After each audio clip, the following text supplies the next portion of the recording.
As a wise man once said, to understand the future, we have to go back in time. So let me take you back.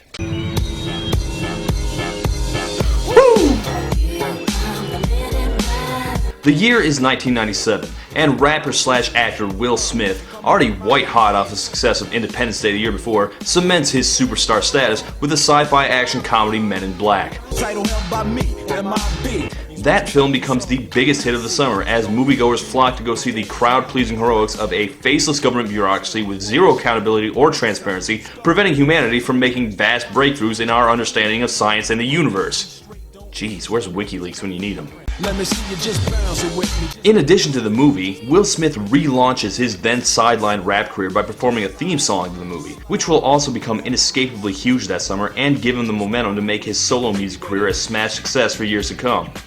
But it won't last. 5 years later, Men in Black 2, both the theme song and the movie, become huge flops. And with Will's musical relevance already being shredded by his defiantly corny wholesomeness, it comes as a surprise to no one when he abandons hip-hop shortly thereafter.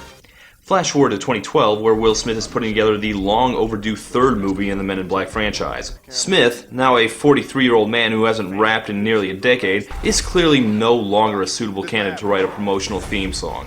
I am getting too old for this. And so, the king of family-friendly party raps for decades, a man famously proud of his ability to write songs without obscenities, turned his duties over to his obvious successor, a former drug dealer whose first hit was named after the Spanish word for ass. Let's go! You know, I really used to think Pitbull was the worst rapper ever, but around about the time I did my first full review of one of his songs, I think I kinda downgraded my hate for him.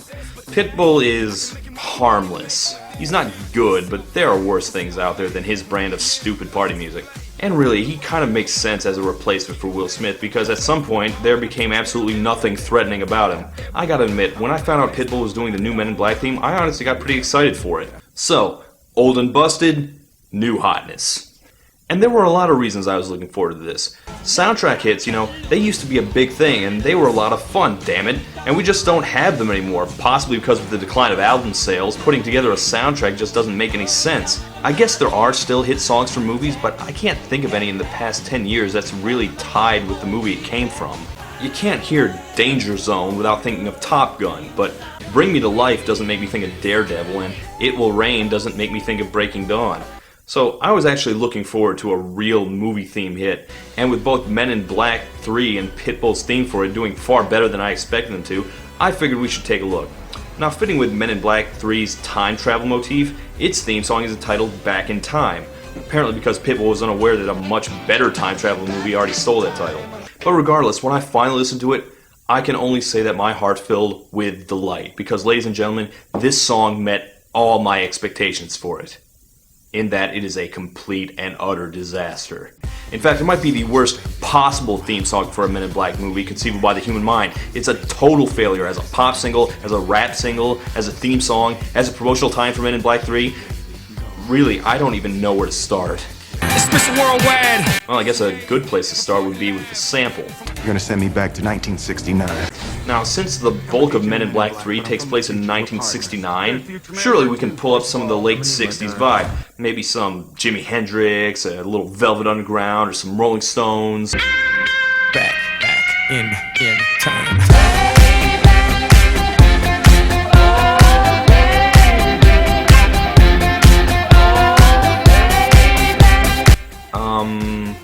Okay. That song is from... yeah, that's from 1956. That's more than a decade off. Also, that song was pretty definitively claimed by a different movie. And then again, Dirty Dancing was also a movie that didn't know which decade his music was supposed to be from. And this is the chorus.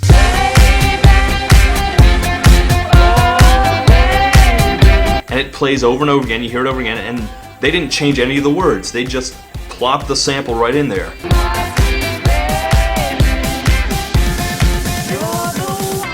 My sweet baby? You're the one? What the living crap does this have to do with Men in Black? Do Agent J and Agent K fall in love in this movie? Not that I'm opposed to watching that. Okay, to be fair, that guitar lick is pretty solid. Now, if they'd based the whole song around that riff, it could have worked. But for reasons I can't fathom, they swap out the guitar thing for one of the stiffest, dorkiest sounding hip-hop beats I've ever heard.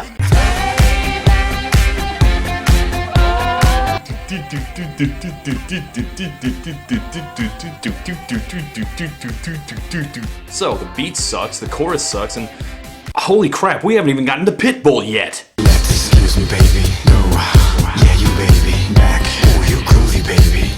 Groovy, baby. Oh, groovy, baby.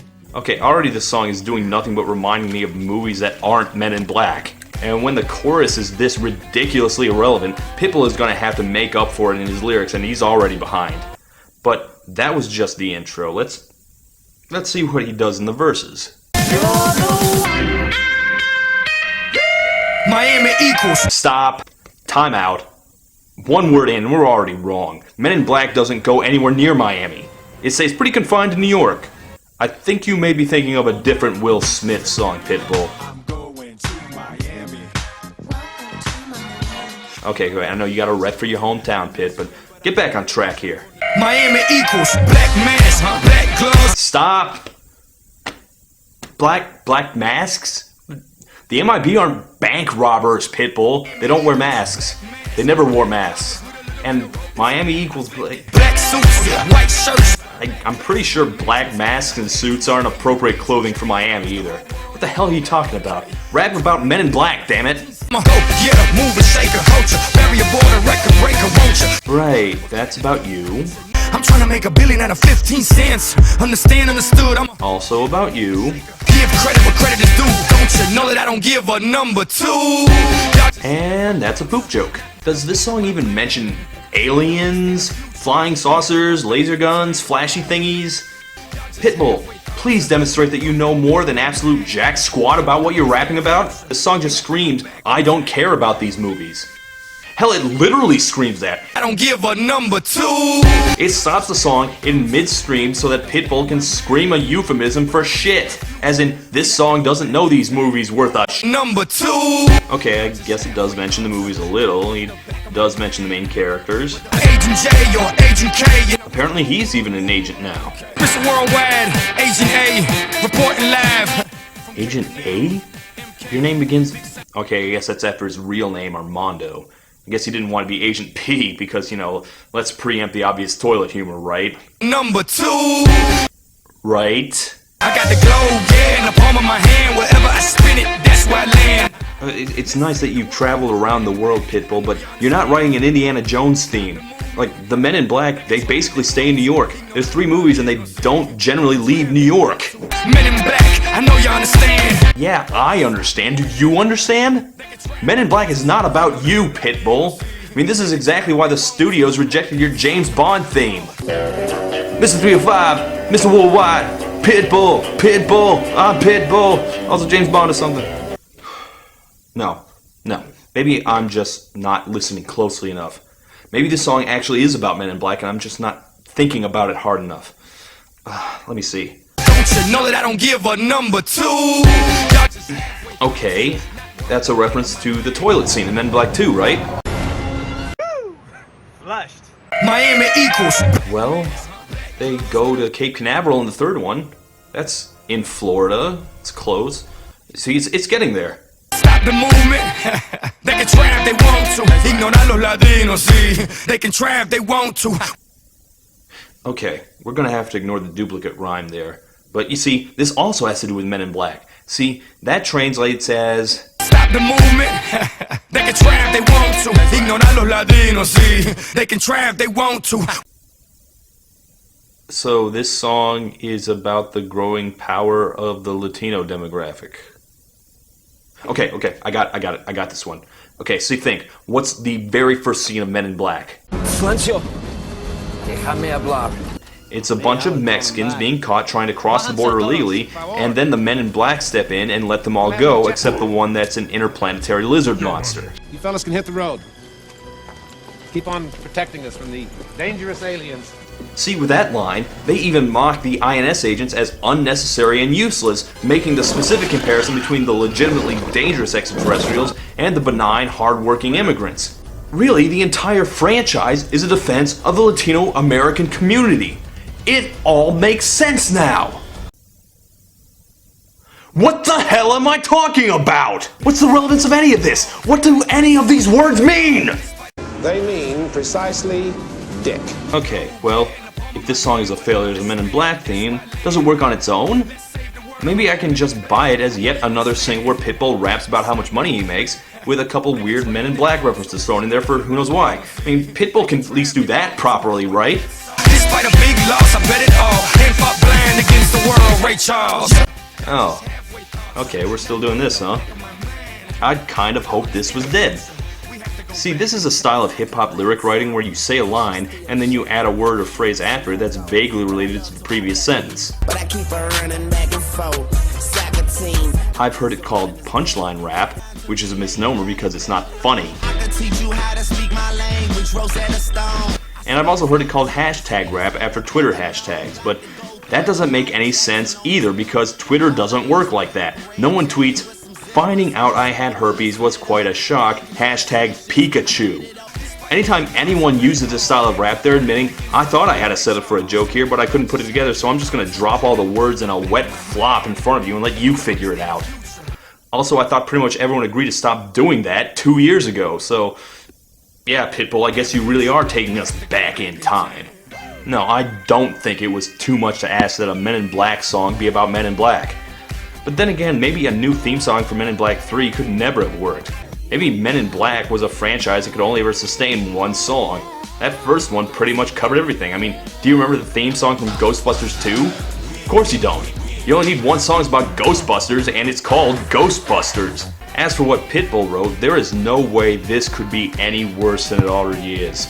This song is a disaster. It came out as rushed as the ending to Men in Black 3, and it reveals why you don't try to get someone as painfully limited as Pitbull to write about anything but the standard hip-hop bullshit. Pitbull has clearly done everything he can to make this as awful as possible, and there is nothing he could do to make it any worse. Well, maybe one thing.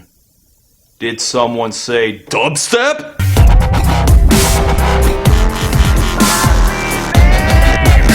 Wow, I love the way it mixes this 1950s rock and roll song with dubstep. Just melts together so well. This is no longer funny, Dad. Ugh. Will, you gotta help a brother out. Sorry. And that concludes my 7-part series about Elvis Costello and the post-punk movement of the late 70s. Thank you all for watching. I'm someone, and I'm out. But just so we're reminded of the ones who are held back, up front there ought to be a man in black.